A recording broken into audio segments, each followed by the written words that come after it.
Some truths don't need words. When you've lived it, you just know.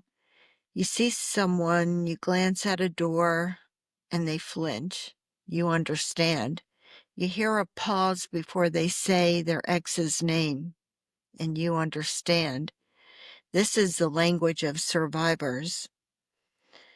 It's unspoken, but always understood. This is Annie's story, and I'm telling it for her. One day, Annie was in the grocery store and a woman bumped into her and apologized 3 times before she even looked up at Annie.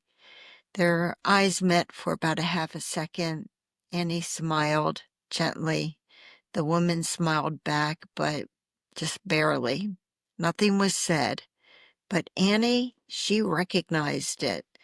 The way the woman kept her body close to the shelf, the way her hand hovered over her cart like she wasn't sure if she was even allowed to touch it, the way she didn't make eye contact until she did. And then Annie heard it, not what the woman said, but how she said it. There was a slight tremble in her voice. She spoke slowly as if each word had to be softened before it was released from her mouth. The vowels stretched just a little. The rhythm paused in places that it didn't need to be paused. It wasn't awkward. It was familiar. Annie had spoken like that herself. When you live under constant tension, your breath actually changes. You learn to measure each word, weigh each sound. You speak gently so you don't break anything, not even yourself. Annie looked at the woman again and she knew with certainty, beyond words, that she was one of us. There's an unspoken understanding between survivors. It doesn't need a backstory. It doesn't need any kind of explanation. It's probably just a glance, a hesitation, a change in breath, and we recognize it. Some of us speak slowly now, not because we're unsure of what we want to say, but because we learned to be careful. Some of us pause often, not because we're searching for the right word, but because we're still learning that we're allowed to say it. Survivors notice it in each other. We notice the quiet voices, the softened tones, the careful articulation. And it's not shyness, it's history, it's protection, and it's resilience.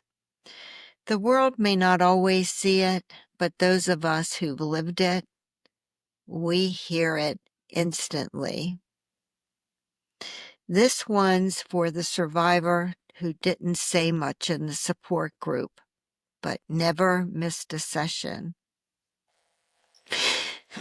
For the one who nods while someone else speaks because you've been there too. For the one who has no words for what happened, but carries every bruise in their memory.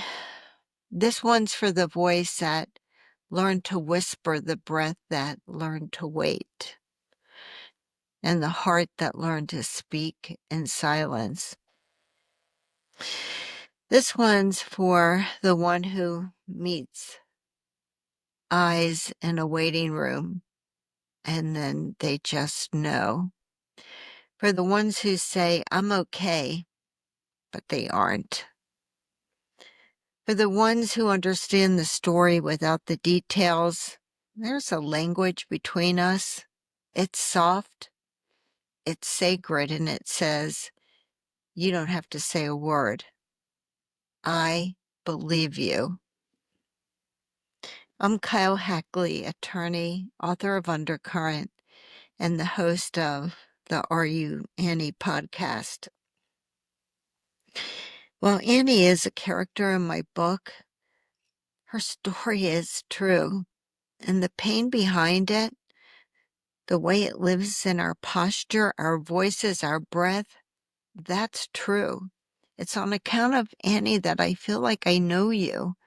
I hear the pauses, I see the hesitation, and I recognize the courage it takes sometimes to speak at all. If this episode spoke to you, or you think it might speak to someone else in your life, would you consider sharing it, hitting that like button, subscribing? So much of what you have to say, what's been felt, what others have to say is so important. Remember that you are stronger than you ever believed. You are a warrior against narcissistic abuse. And I want you to be tenacious and never give up on what's important to you. Remember that I honor your truth, that I appreciate you. I know that you're here. I feel it. So until next time, please take good care of yourself. You're important and you matter. And I will see you very soon. Thank you.